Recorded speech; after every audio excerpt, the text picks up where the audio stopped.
Pitt County Board of Education to order. I'd like to declare a quorum present with 5 of us here. I'd like to welcome everybody here that's watching us tonight live in our audience and also watching us by television at this time.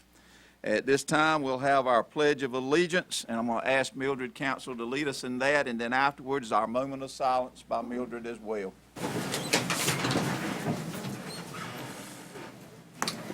I pledge allegiance to the flag of the United States of America and to the republic for which it stands, one nation, under God, indivisible, with liberty and justice for all.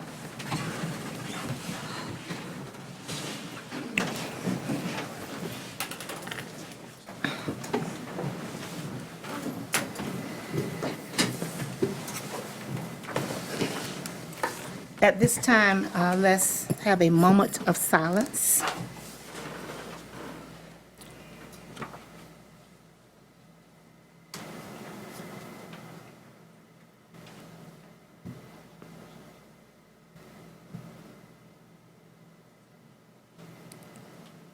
Amen.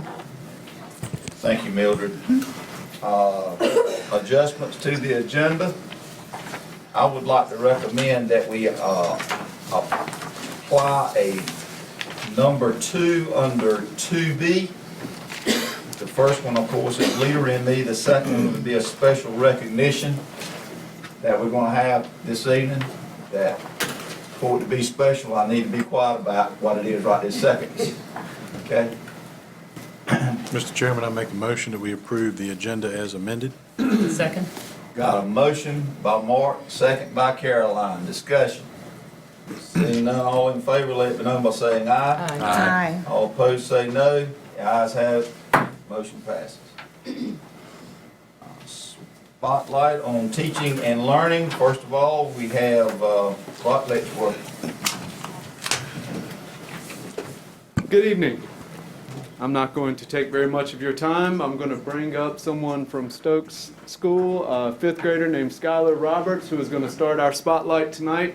And I'm very excited about this because the students are going to be doing all this. So Skylar, if you could come on up.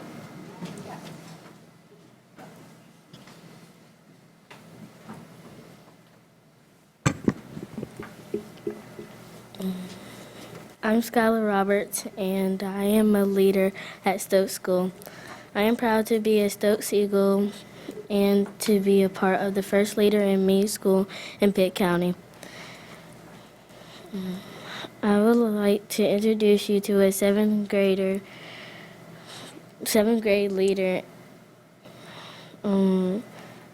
and he will tell you more about being a leader in Stokes School, being a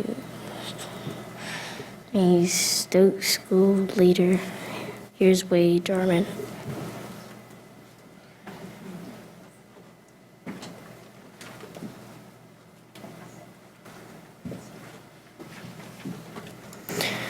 Hello, my name is Wade Jarman. I am a 7th grade student at Stokes School, and Stokes School is the only Leader in Me school in Pitt County.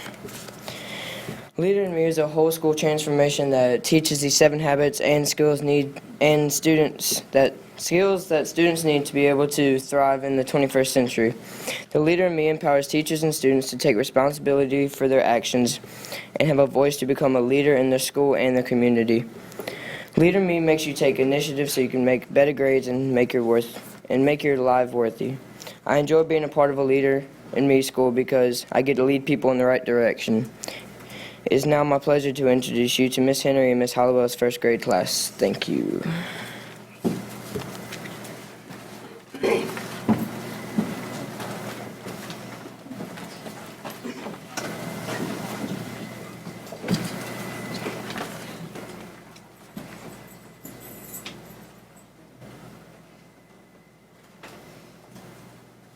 Everyone be proactive. I am proactive by not being reactive. I take the time to think about what I am going to say. I make good choices by doing what is right. Habits to begin with me. I begin with being in my life, thinking about my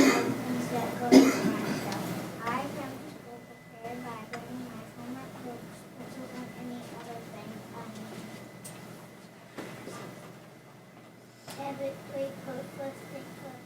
I put let's stick close when I do my homework before playing outside. This is not always easy for me to do. Habit 4, play for me. I use this habit when my brother wants to play squash, but I want to play basketball. We make a minimum of playing basketball for a room playing squash for a room. He learned mean wings every time. Habit 5, 6, let's go to the stair when the man is dead. I use this habit where I take it to others without anyone. I listen with my ears, my eyes, and my heart. Habit 6, 7, 9. I usually do when I walk with Mom and I to make her get well off for the house. Mom, Ollie, and I put all our days together to make the best part of it. Habit 7, sharpen the saw. Sharpen the saw around some multiple parts of the saw. I learned the tremble to sharpen my blade. I learned how to do a really sharp to sharpen my blade. I took a lot of it to sharpen my heart. I help other people to sharpen the saw.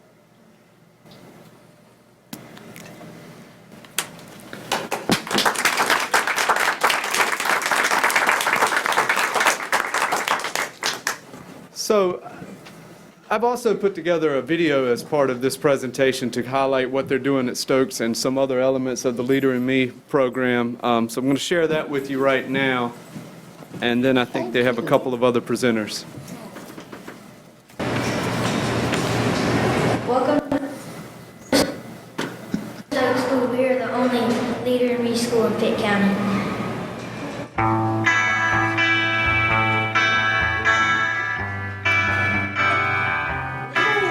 Is a process which schools go through to really embed the 7 habits into all that they're doing in their framework. A lot of times in education, these are the 3 challenges we face: academic challenges, working with culture that's going on, some behavioral issues, and then really teaching life skills and leadership skills. When we treat those separately, our attention and our systems seem to get divided. So what we do is through a framework, they all weigh equally, that if there are kids with gifts and talents, and we go through that whole child paradigm, that we can drive academics. If there are those kids that are academically gifted, we can push them into finding their voice and having a platform to use their gifts and talents. So our end in mind is that we go after a whole paradigm of all these pieces fitting together. And what Stokes is doing right now is they're working on their culture, they're working on their leadership, and the intent is in the coming year that they're going to be able to focus their attention on academics and move it through empowering and using the 7 habits. Our goal is that we want to make sure that we are empowering our students to be the best that they can be, and we are doing that by teaching the whole child. Let's have class mission. We promise to listen to each other, help each other, and learn together.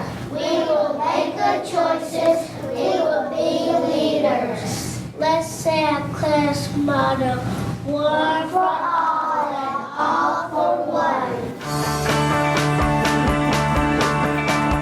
Accountability buddies work by, if we need help, we can ask our accountability buddies, and we ask them to remind us, and even if we don't, they will still remind us.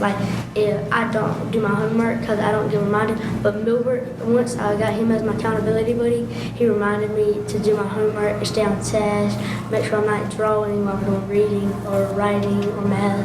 When I don't understand something and he don't understand something, we both try to get along and see if we can understand something. And it helps you, for example, in real life, if you have a job and you don't get along with people, you're going to have to get along with them no matter what, if they're your partner or not. Some students, they're not encouraged enough to do the work, so they don't do it. And being a mentor, you don't just go in there and try to make them do something that they don't want to do. You go and try to push them and help them to do what they need to do so they can be successful in life.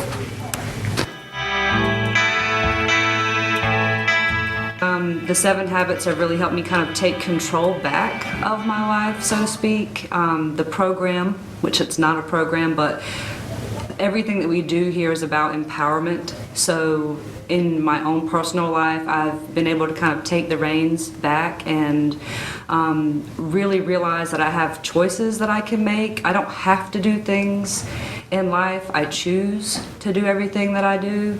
And I can, by doing it in my own life, I bring that to my kids in the classroom as well. I was not like really liking this school that much, and I didn't really care. But now I actually, since the habits, I could, they actually help me better. And now I'm being proactive to get my work done instead of just slacking off the whole time.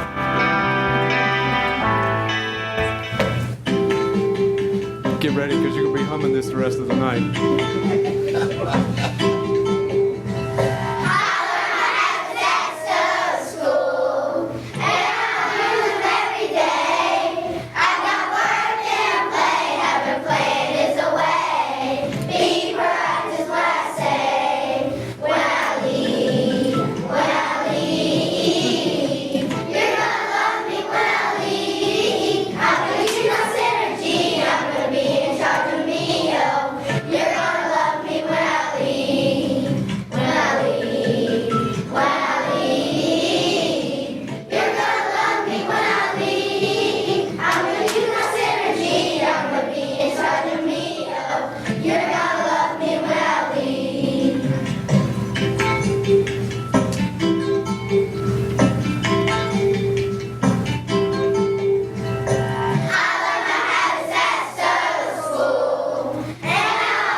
And nobody banged heads the whole time. That's pretty impressive, huh?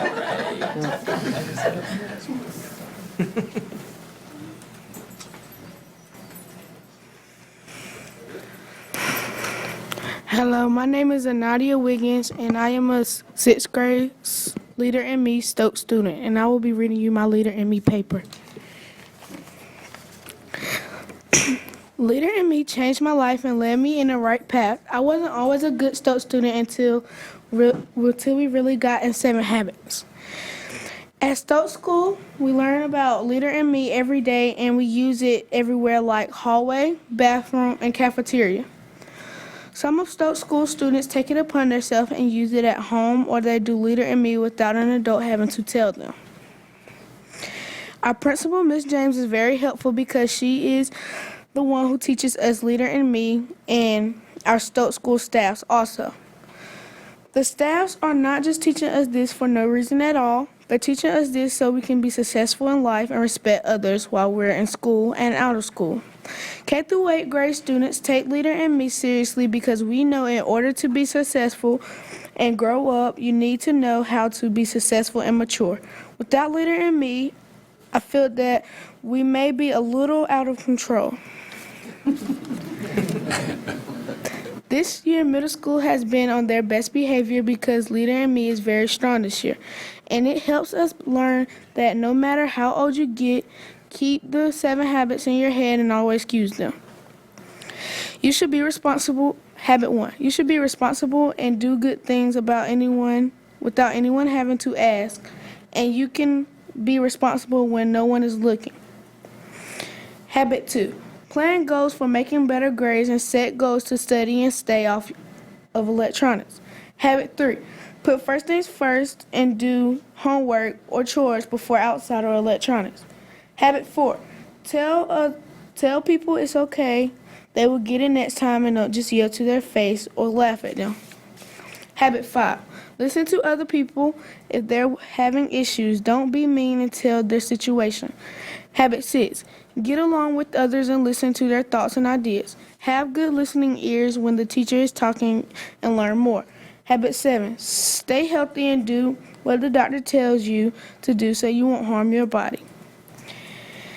At this time, I would like to thank you for allowing me the opportunity of sharing my Leader in Me paper with you. Thank you.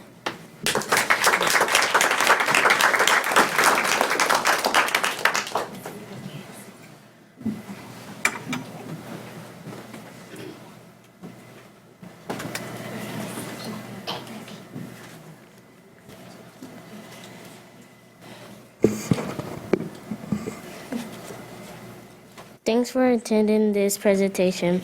I would like to invite you to our school on April 28th for Leadership Day.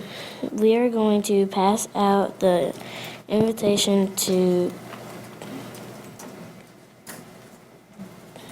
you. Thank you.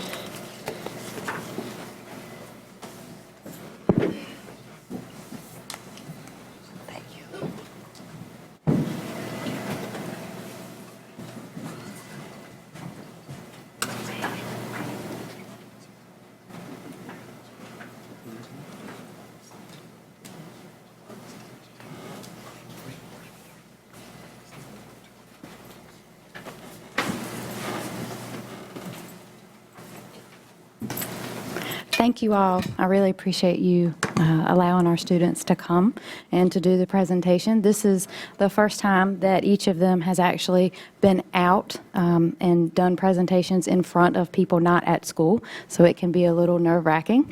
We're working really hard to create leaders, and part of creating leaders is to be able to do the public speaking. Mm-hmm. So we're working, and it's definitely a growing process, but I do appreciate the fact that we were able to come here this evening and to present what we're doing at Stokes School, because we're doing some really, really great things, as hopefully you can tell from our children. I don't know if you have any questions for me regarding what we're doing at Stokes School, but I'm free to answer any of those for you. Questions? I'd just like to comment, great job. Thank you. Yes. And just let them speak a little louder. I'm from old school. We spoke real loud, girls and boys. So that's how we were taught. Our teachers in the day taught us to speak loud and clear. That's how they taught us. They had no microphones. You could hear us all over the room. So that's what I like to share with you as an old schooler. Two little people speak loud and clear. Thank you. You did a great job. Excellent start. I'm very proud of you. Yes. Thank Let's you. give them a hand. Thank you. Ms. James, on behalf of Pitt County Board of Education and all the people in Pitt County, we really do appreciate what you've done here to show us, these excellent young people and the leaders in them that they're going to be. And remember that they are our leaders for tomorrow. They're the ones that are going to be sitting in these seats, and county commissioners and state house seats. Mm-hmm. Who knows, we may have a governor or a president of the United States in the future here. I do know that there is one leader in Pitt County, the mayor of Grifton, that wanted me to make sure that I pointed out. That's Mr. Billy Ray Jackson. He wanted me to make sure that he was very, very proud of Miss Annabeth Brinkley. And you raise your hand, Annabeth, so everybody can see you. That's right. Ms. James, how many staff do you have here tonight with you? Do you have any staff here with you? If you all could stand up. Yeah, let them stand. Yes. Oh, wow. Very good.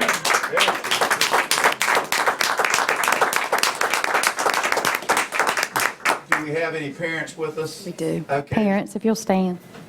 Oh, wow.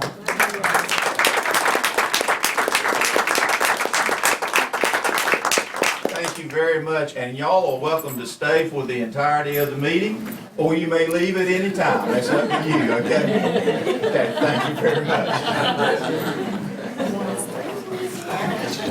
Say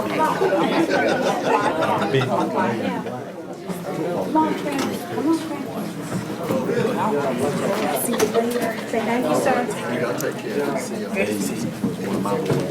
Good job, Wade. Thank you. Good job. Yes.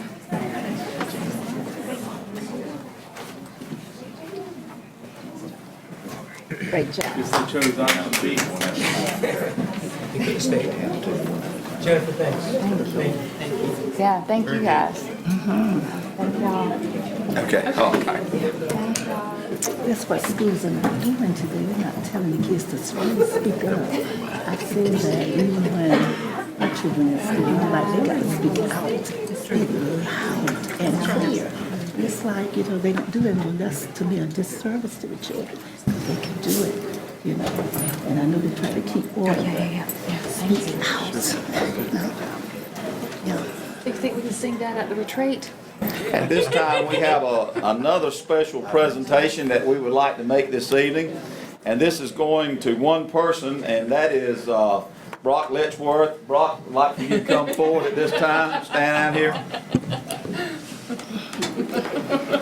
Brock, we're always excited about the wonderful job that you do for us for Pitt County Schools, getting the word out and doing all those wonderful things, a lot of behind-the-scenes things to make us look better.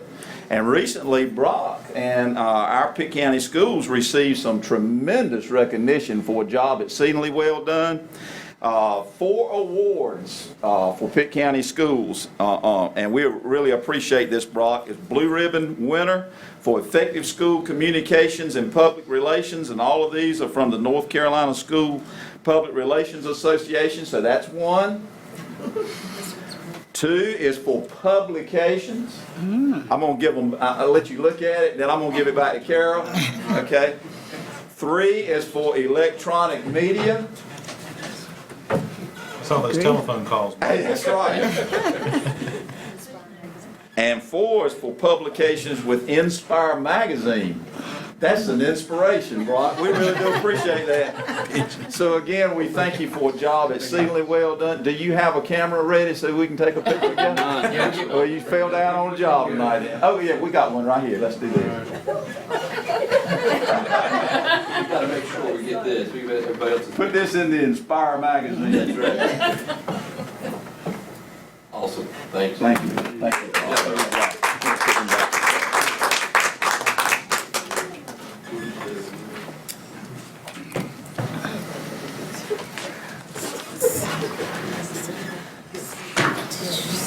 Okay, next we have public expression. We have one individual at this time. His name is Greg Goss. Going to talk to us about teacher salaries. Greg, you have up to 3 minutes. Okay, thank you. I appreciate that. Good evening. It's nice to see a lot of familiar faces here. I'm relatively new to Pitt County. I moved here in 2014. My wife is a doctor. We're very thankful that we got our first choice to live in Pitt County. That was our first choice on matching, and so we're really excited to be here. We're planning to have our own kids and raise them here in Pitt County, and schools are a big concern of ours. Really excited to work with United Way when I first came on board here and meet a lot of great folks, but now I've gone into business for myself, and I also am a teacher myself. I'm an instructor at Pitt Community College. I teach financial planning, and unfortunately I'm seeing a lot of people that don't understand financial planning as they're going into adult education. I used to have it as a class when I was in school, but they don't teach that anymore because it's not taught in schools because it's not tested on when it comes to leadership. So it's unfortunate people come out of high school and they don't know how to balance a checkbook.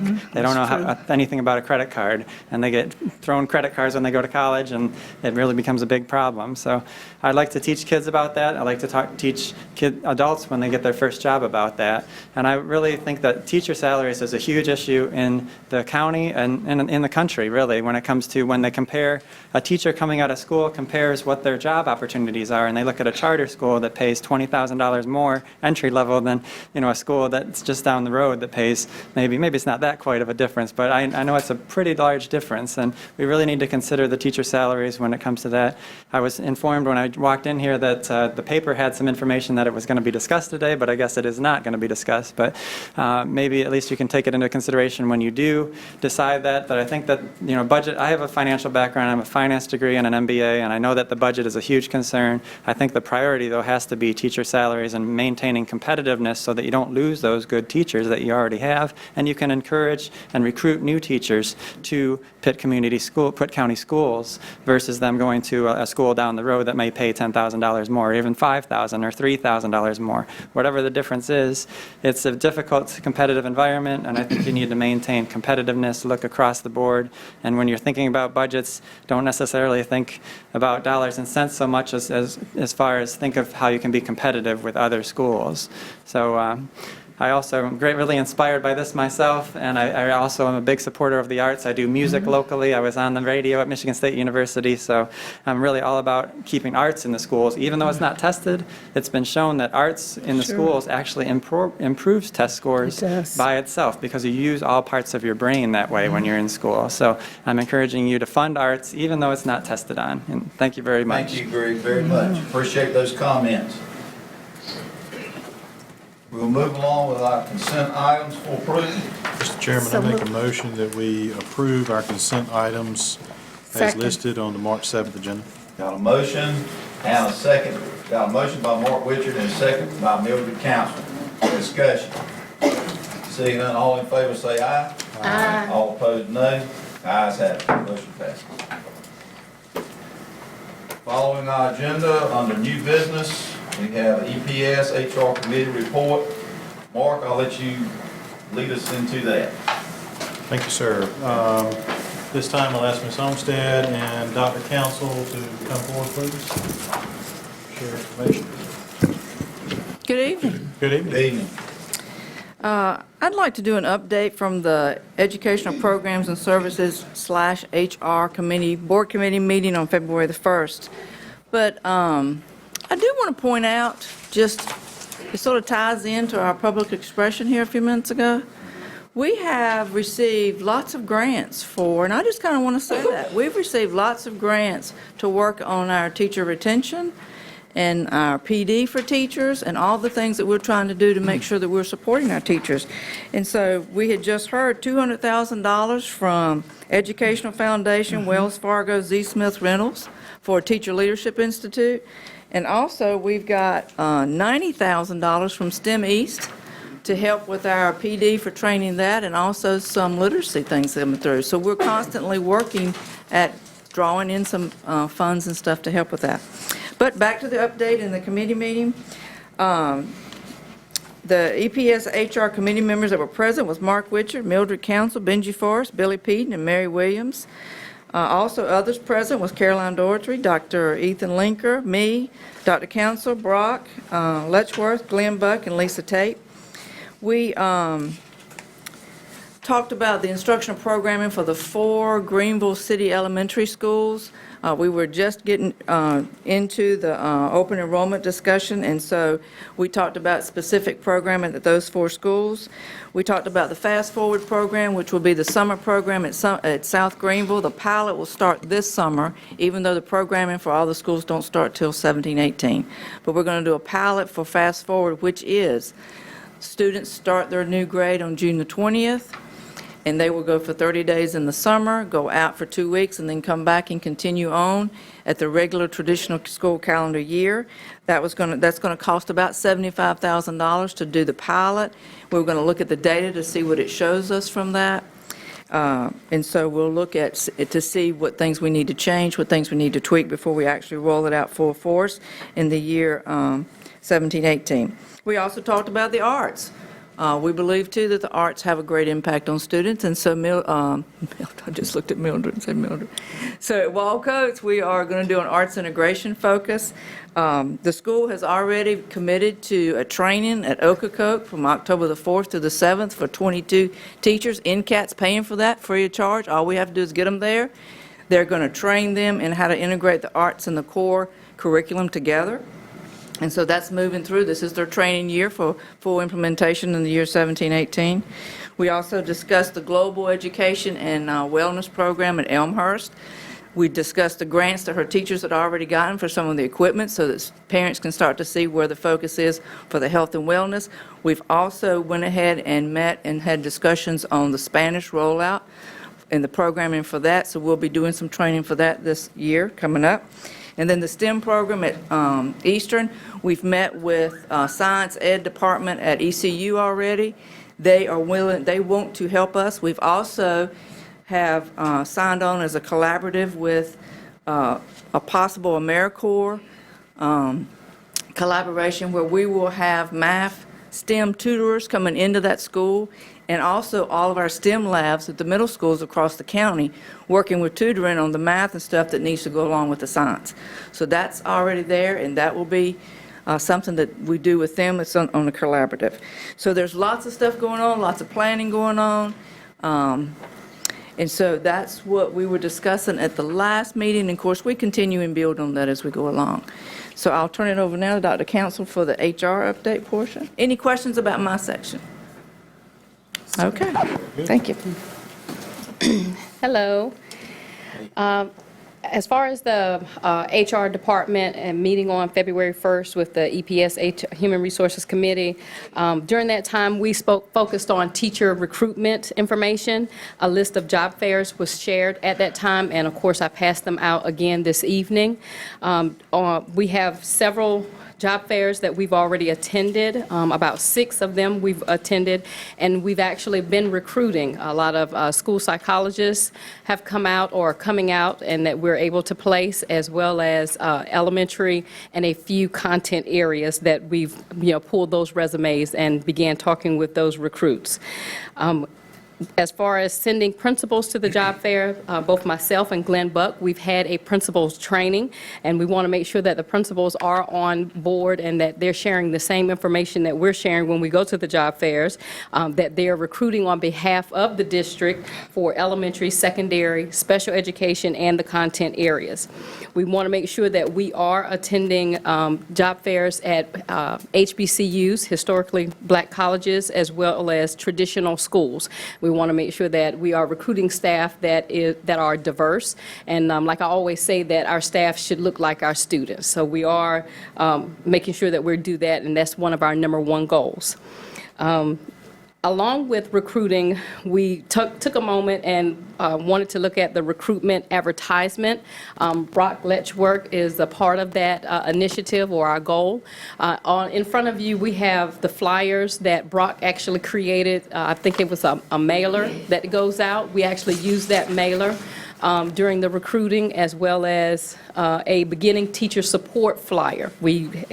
Those 2 items should be right in front of you. And we use these items during the recruitment fairs, and especially the beginning teacher support, because we want the new teachers coming in to know that we're not just going to put them to work, we're going to support them and share lots of information with them during PD that we have at the beginning of the year before we even start, and also throughout the school year. We will continue to advertise through Twitter, all types of social media, Facebook, but one of our largest initiatives or goals that we're working on now is an advertisement video. If you have questions about that, Brock can share more information, but hopefully in the very near future we can share a new video with you where we're recruiting more staff that way. And that was all the information from that particular meeting. Any questions? I think Dr. Council just did an outstanding job of capturing what we talked about in terms of the HR portion of that. One thing that I will say, she's talking about the tremendous difficulty in recruiting folks now in education. Just today, Neil Peterson, for those of you that are familiar with Dr. Peterson, used to be the longtime superintendent of Chapel Hill Carborough City Schools, sent out some information to the Central Carolina RESA about how the legislature is requesting information. Apparently they're still in some disbelief about chronically difficult positions to fill in education right now. And the numbers are appalling if you follow the News and Observer, the Charlotte Observer, in terms of their stories that they've been talking about in terms of teacher prep, teacher education programs across the state. In some cases have taken as much as 20% hits in the numbers of students that are graduating from those programs. I think Last year at Christmas time, East Carolina was graduating a whopping 2 individuals in the area of exceptional children's programming. And when East Carolina serves upwards of 30 counties in the eastern part of the state, somehow or another there's a huge disconnect. In addition, the High Point survey that came out this morning talked about how citizens in the state of North Carolina, as much as 80%, are in support of raising taxes if need be in this state to support education, and they're not in favor of the cuts that the legislature has done to education in North Carolina. So I think people in this room, people that are paying attention to what is being talked about, need to contact their members of the General Assembly and let them know that it's not just a matter of looking at salaries across the state, it's changing the attitude and the tart tongue, if you will, from the legislature in terms of how they're treating educators in this state.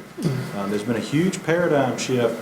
People are not just necessarily leaving for money, they're leaving for the way they're being treated in this state and the lack of respect for educators in North Carolina right now. It's very, very disappointing. So I think that's something that we all need to talk about. And as Ms. Council mentioned earlier, we need to use our loud voices for that to make sure that our legislators hear what we're talking about. Because it's not just the adults in terms of the educators. It is paramount, first and foremost, the students that we're talking about that are suffering when they're sitting with a substitute, in some cases, all year long in classrooms because you can't find someone to go into that position. And when you think about it, I mean, I'd like to know if there's any legislators in our state that have children that are in public schools that have been sitting with a substitute in the classroom. I think they'd probably find that to be totally unacceptable. It's a different environment when you do have a substitute in the classroom and they're ending up being long-term. So. Absolutely. And there's just a total lack of understanding. Thank you, Mark. Anybody else have any questions for Dr. Council? Yeah, I got one. Excuse me about my talking, but I'm losing my voice, and I know y'all glad of it. I just picked this up, Dr. Council. Job fairs, ain't no dates on it. Yes, sir. The principals, myself, and Dr. Buck. I'm sorry, Dr. Buck. I told him that was, me looking into the future of him actually getting his doctorate. But Mr. Buck, we actually have the dates in which we will be attending. So we've already registered for all of those job fairs. But if you would like the dates, I can give you the dates. I don't have the dates, so I don't have no. Okay. All right. I can get the dates for you. Well, I saw it before, and I just had to pick it up. If I want to go to ECU, I look at this, I say, well, what day am I going? I don't know.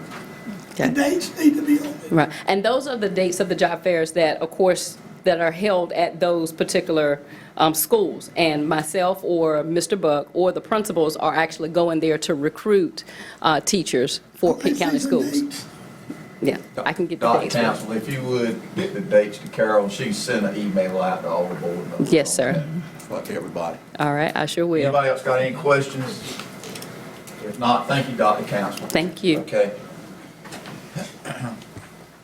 Moving along with our Finance Operations Committee report. Walter, you're the vice chair of this committee, and Worth's not here tonight, and we've got Deborah Baggett and Matt Johnson is going to present. Can we just ask them to come forward? Yeah, y'all come forward. Okay. Well, you catching me, buddy. I know. Thank you, Deborah. You're welcome. Tonight I don't have an overhead presentation or anything, but I've just got a few updates from the Finance Committee meeting. We met on February 22nd, and one of the topics of our discussion was budget priorities for the 2016-17 school year. The possibility of increasing teacher supplements was discussed. One of the main areas, like Dr. Council was talking about, was recruiting and retaining teachers. And we looked at supplements in the counties near us or the counties that those teachers who have left have gone to. So some of the things that we talked about was the possibility of increasing our teacher supplement. Right now, our first-year teacher that comes to Pitt County has a 2% supplement, whereas the other teachers in the district have 5%. So we looked at what would the cost be of increasing that across the board where they would all have 5%. We looked at what the cost would be for a 3% additional supplement at some of our hard-to-fill or hard-to-recruit schools, And then we also looked at the possibility of, in the future, using a graduated increase so we could get that scale higher, perhaps go 5 to 5.5 on to 6, and, working with the county commissioners possibly to increase that supplement for our teachers. Another area that we talked about was the capital funding. Over the last 15 years, our funding from the county has been about the same, around $750,000. Well, over that time, we've increased the square footage of our buildings by about 1 million square feet. So, we're looking at the possibility of requesting an increase in that area.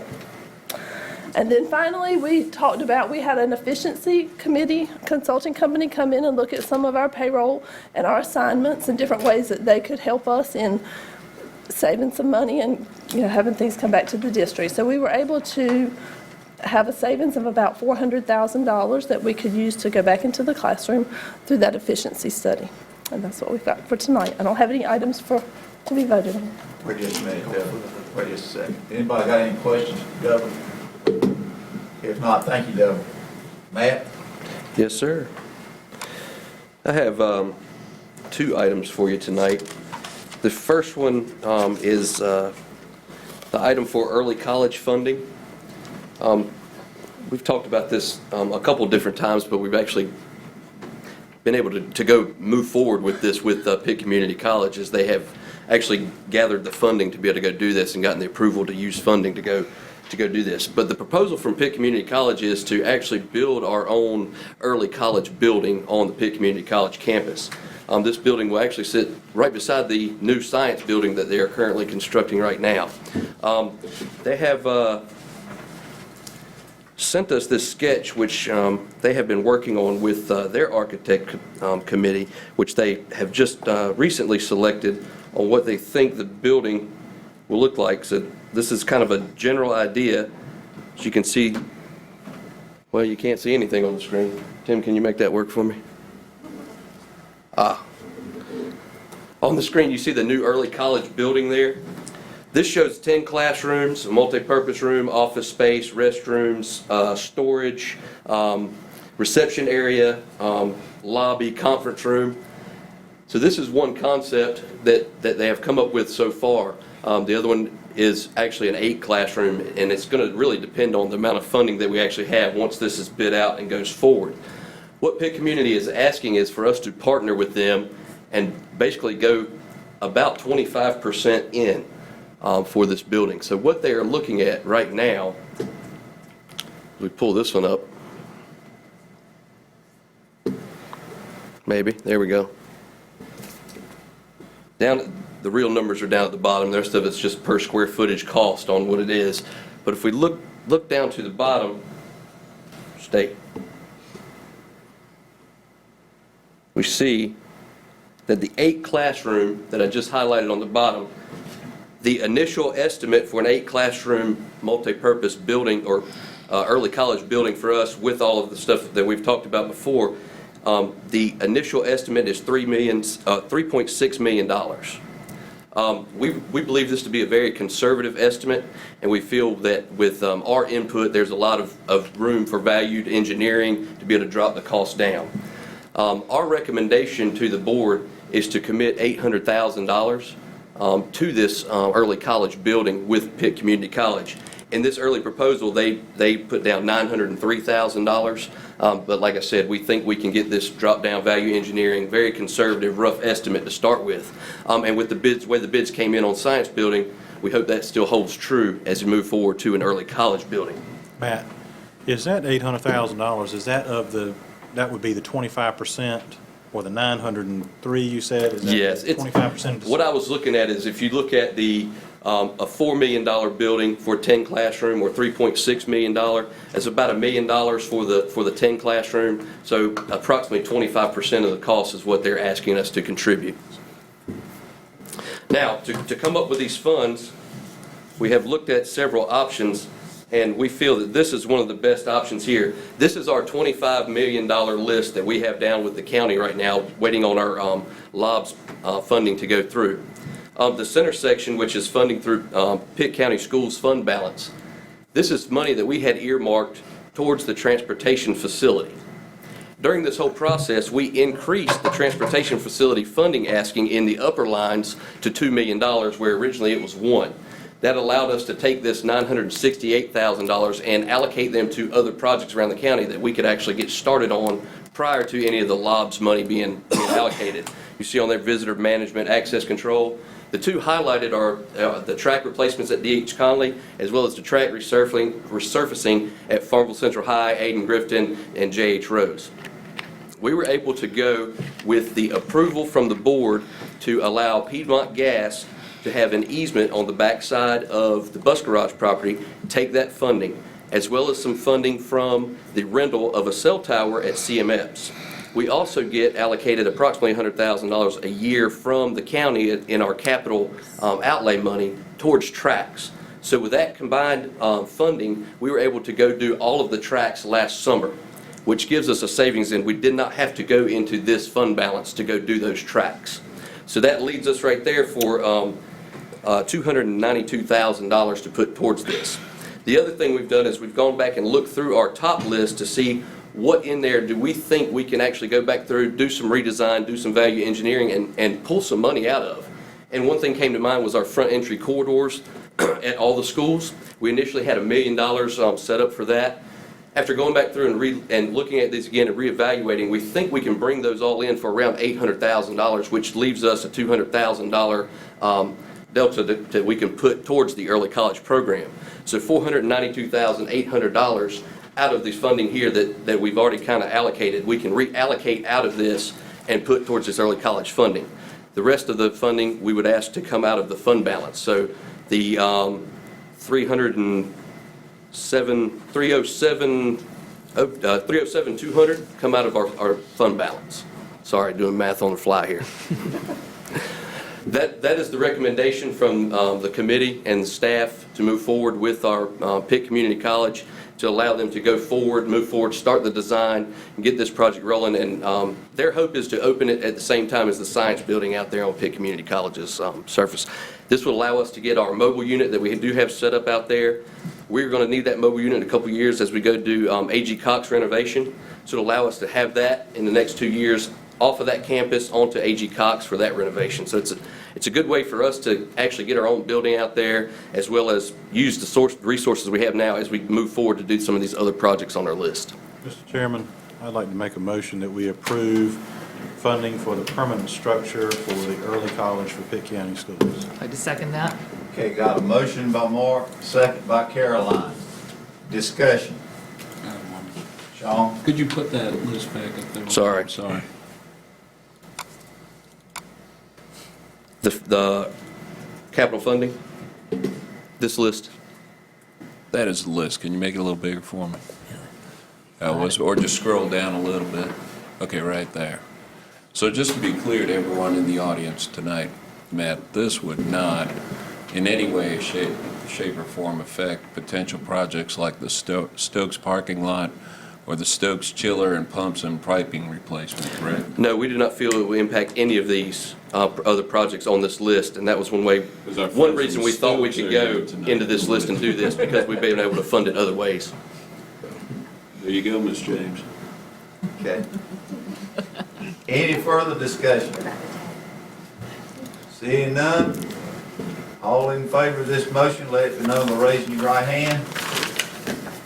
Thank you. All opposed by the same sign. Motion passes. Thank you. The next item I have is to bring before you, that the committee would like to bring before you, is the potential proposal for the bus garage property. On the screen right here is the actual proposal that has been brought to us by Elliot Greer. He owns the Nissan dealership that's right beside our property. He is very interested in our property and would like to have it. We had the bus garage appraised in September of 2015. It appraised for $2,920,000 as vacant. Now, as vacant means if the land was clear, there are no structures, nothing else on the property, it's vacant, it's ready to go. We don't have that. We have a bus garage, we have all kinds of stuff out there. He started off his offer with a total value of $2,686,000, $86,400. What he is deducting off the top of that, things that we have discussed prior, on what really would have to come off the top if we decided to move forward with the selling of this land. We have to rent back this property. We got to have somewhere to move into before we move into it. So it's going to take us approximately 24 months to go build a new facility for us to be able to move into. He has put in his offer $300,000 for a 2-year rental agreement. That comes off of the top. He's also put in a 3rd year, just in case we weren't able to get out, at an additional $150,000. Now that $150,000 would be refundable to Pitt County Schools if we were able to get out of there and turn the whole property over to Mr. Greer within the first 24 months. I think it's feasible to do. Demolition, clearing, and cleaning of the site would be done by Greer or whoever he assigns. He's valuing that at $425,000. This proposal is an exchange of properties. He is offering us parcel 8529, 8530, and 22802. These properties include an 18,000 square foot warehouse on a 1.9 acre lot valued per the appraisal at $900,000. 1.6 acres, which is pad ready. It's right beside the actual warehouse. It is ready to go build on. If you wanted to build another building on it, it's ready to go. Utilities are on site, ready to go. 1.5 acres, $80,000. And parcel 22802 is 20 acres of land. Parcel 22802 is a 98 acre tract. He will subdivide out 20 acres for us right beside the other 2 properties. All of these properties are adjoining. The value there is $600,000 for that piece of property. Now, with all that, if this mouse will cooperate, stay. Pitt County Schools will receive 23.47 acres of land with 18,000 square foot warehouse, valued at an appraised value of $1.58 million. 2 years rent with another year on there that we can get refunded. We will not have to do any kind of site work, demo, any of that kind of stuff. It would all be turned over as is. So we would not be responsible to go back in there to do anything else on that site once we vacated it. With this proposal, they are allowing us to go in and take some of the equipment that we do have there that will be valuable to us. It's a couple $100,000 worth of equipment. Probably we're talking the gas pumps, the gas tanks, compressors, all different grades of stuff that the bus garage uses daily to be able to take to our new facility, should we decide to do this. So we would receive the land plus a cash value of $231,400 with this deal. If we're out of there within 24 months, we add the $150 back, so we would receive the land and $281,400 in cash. With our LOBS bond, which is in the county that we're looking for, we have approximately $2.381 million to go construct a new facility. We believe this to be possible, and I'll show you why, if I can find it. This is our estimate on going to build a new bus garage property. $2.4 million. If we get out of there within the first 24 months, we get that $150 back. This puts us only $70,000 away from our initial conservative estimate on what we need to do for a new bus garage facility. This is a 10-bay facility. There's different ways we can look at it. Do we need to go back to 10, or do we need to go back to 8? Can we stay with 10? Can we build the shell and then go infill later on some of that? So there's definitely a lot of ways we can value engineer to get this within the budget of $2.38 million. I'll show you a brief site utilization map. Again, this is very tentative right now. You can see on the map right over here is the actual warehouse that's existing.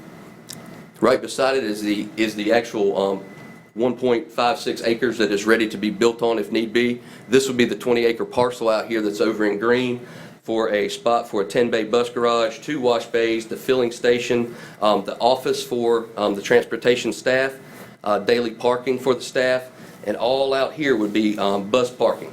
320 bus minimum we believe will go out there, which gives us room to expand as we continue to go. We've got 220 yellow buses currently right now on the road. We have 30 buses that currently park at our transportation facility right now daily. We believe this spot gives us up to 50 to 60 buses that could park there daily and still have the room to bring in all the buses for the summer run through and mechanic on and get the inspections done on the bus.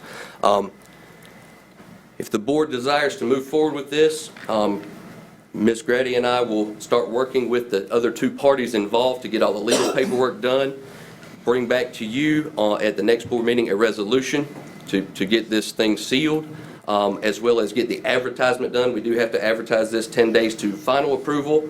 So it's kind of up to the pleasure of the board if we want to move forward or if we want to, or not. Okay, thank you, Matt. You've heard the recommendation of Matt Johnson. What's the pleasure of the group, Walter Gaskins? I make a motion, we approve it. Second. Got a motion and a second. Discussion. Mr. Chairman, I've looked at the site, and it offers tremendous value to the school system in terms of accessibility, room for growth, value for dollar.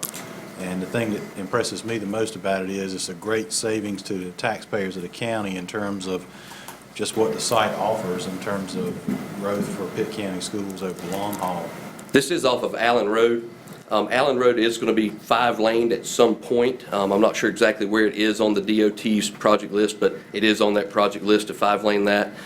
Within a mile, both directions, when you turn out of this property on Allen Road, once the southern connector, if you will, is completed, you'll be able to get to that and get north or south into the county within a mile of this location.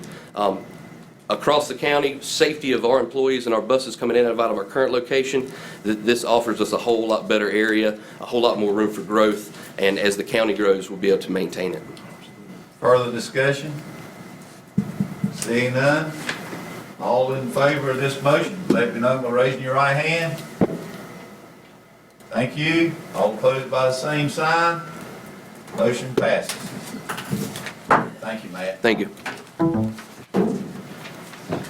We'll now move into our closing comments. First of all, the superintendent, Dr. Ethan Linker. Just quickly thank Jennifer James for her leadership at Stokes and what she's doing there with the teachers and students. It's great to see them being the students, stepping up and taking ownership of their school, and also to Brock for getting information out about Pitt County schools and all of his phone calls and websites and magazines and papers and whatever else he does. So we appreciate everything Brock does for us. Thank you, Brock. Thank you, Mr. Chairman. Thank you, Dr. Linker. Mark? Great job tonight. I think we had a good board meeting. As I mentioned earlier, there's been a lot in the paper recently about, I'd like to see more in our local media in terms of the issues in education that our educators are facing across North Carolina right now. It's probably the most difficult environment that I've seen in education for folks.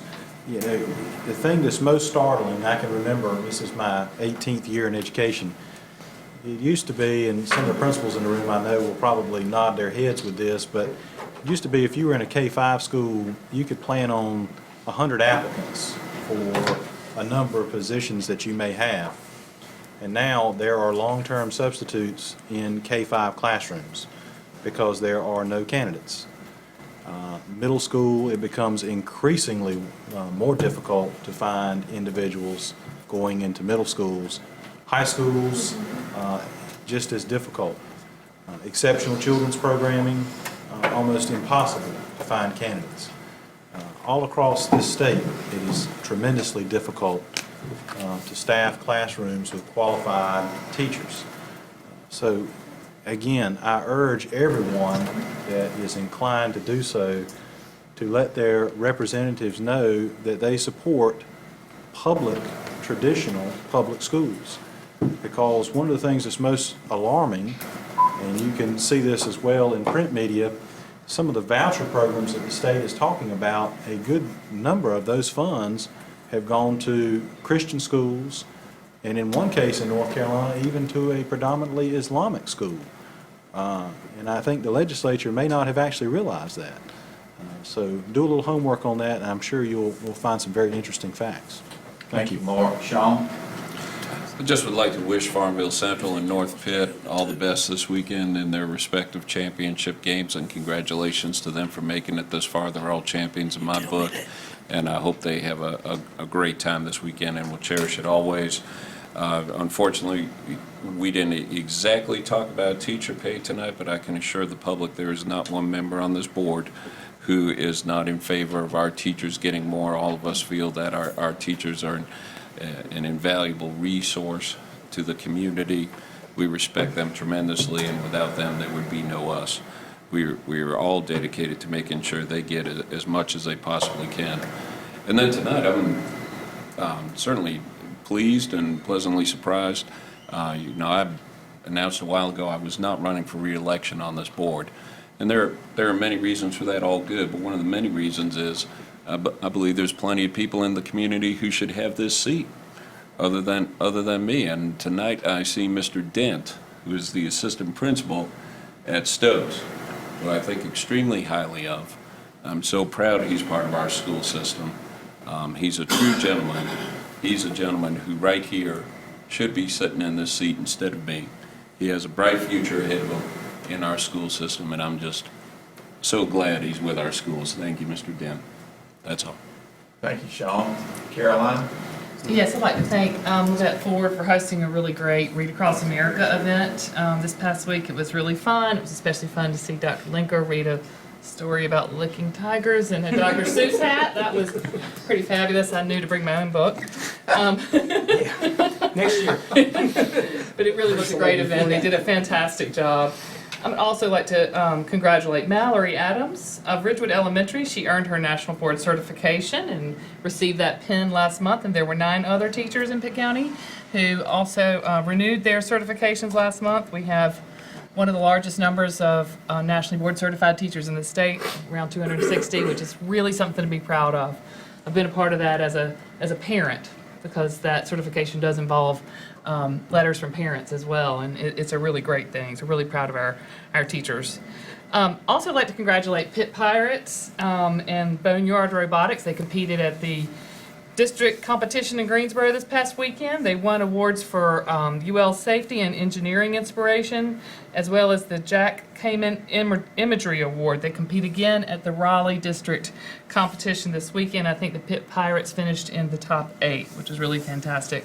And last, a shout out to a couple of Welcome Middle students who won first place prizes at the Unnatural Resources Fair. These young ladies created incredible, one was an art, a piece of art, and one was something for home use, 100% out of recycled materials. Lizzie Santa Ana won the first place for art, and Michelle Chavez for home use. Fantastic job. Really proud of them. Thank you, Caroline. Mildred? Okay, thank you. I'd just like to say that it was a pleasure participating in 3 Dr. Seuss's birthday celebration, Lake Forest and Bellboy Elementary, reading to the students, as well as I did the Boys and Girls Club north of the river, read 5 stories.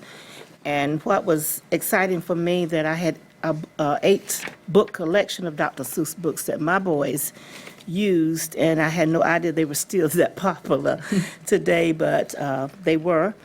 And so my books were over 30 years old, and so we read to the children. In addition to that, I'd like to ditto what Mark has said about what's happening in education from our legislature. I just say vote them out if we're not satisfied. That's how you do it. This is voting season. Early voting started last Thursday, and it goes through March 15th. So this is our time. If you're truly not satisfied and want to make a change, you can do it now. Amen. Okay, the next thing is that, so that's serious, but I'm serious about that. So we got that opportunity, but it's been great celebrating the kids. And for Stokes again, I'm real proud of you. I love to see young people speak out and all of that. And we learned that through our churches when I was growing up. And so I'd like to say to all parents that's listening, this is your time to just push those children and make scholars like we've seen here tonight at Stokes Elementary School. Thank you very much. Thank you, Mildred. Billy? I like to ditto on what Sean said about the North Pitt and the Farm Central. You know, it's really nice to have 2 teams going to the state finals, and I hope both of them win. Oh, yes. Thank you. Thank you, Billy. Walter? I done talked out today. Good. Okay. Thank you, Walter. I know Dr. Lincoln. I do have a couple of things I'd like to say. First of all, one of our board members tonight is not here because they have just received their third grandchild, and that's Worth Forbes, and his grandchild is Braxton Graham Forbes, 7 pounds and 12 ounces. Wow. So we want to congratulate him again for being a grandfather 3 times over. And then one of our board members this evening is still in the hospital with some illness, and we want to recognize Mary Williams, and we send out our love and our prayers to her. Also, there are a couple of appreciation notes that I want to pass around and make sure all the board members get. Also, I want to thank Mr. Goss. Mr. Goss, thank you so much for supporting our schools and understanding and recognizing the importance of making sure that we pay them fairly and well too, because that is part of morale and that is part of what our responsibility is. And great teachers, I mean, what is the value of them? And they'll never get rich teaching with silver and gold, but certainly they can get rich with all of the influence that they have left and the positive difference that those kids make in the lives of our county and our citizenry. So thank you for recognizing that and appreciate that very, very much. And then last of all, I just want to thank Brock Letchworth again for all the great things that he does. To bring back one recognition would be great, Brock, but you brought back 4, and that is to be commended and a job exceedingly well done, and we thank you for that very much. That's all the comments I have. I'll entertain a motion at this time. So move. Wait a minute, Bill. I move that we go into closed session 1 to prevent the disclosure of privileged information under 115C-402, 115C-321 of the North Carolina General Statutes or Regulations, and under 20 U.S.C. 1232G, FERPA of regulations or laws of the United States, and to consult with our attorney to protect the attorney-client privilege, and to establish or instruct the staff or agent concerning the negotiations of the amount of compensation or other terms of an employment contract under NCGS 143.318.11A5. Okay, there's the motion. And got a second. Motion from Mark, second from Sean. We are all in favor, let the number say aye. Aye. Okay, we are now at this time in closed session. We'd like to thank y'all again for being here this evening. We ask that you clear the room so that we can go into closed session. Mr. Chairman, I make a motion that we approve the contract for the superintendent effective April 1, 2016, and authorize the chairman to sign said contract. Second. Got a motion and a second. Discussion. I like for the public to know what's in the extent of what's in the contract. Okay. Thank you. Any further discussion? Seeing none, all in favor, let it be known by raising your right hand. Thank you. All opposed by the same sign. Thank you. The motion passes by a vote of 5-2. Mr. Chairman, I make a motion that we adjourn. Got a motion we adjourn? Got a second. All in favor, let it be known by saying aye. Aye. All opposed, no. Ayes have it. We stand adjourned.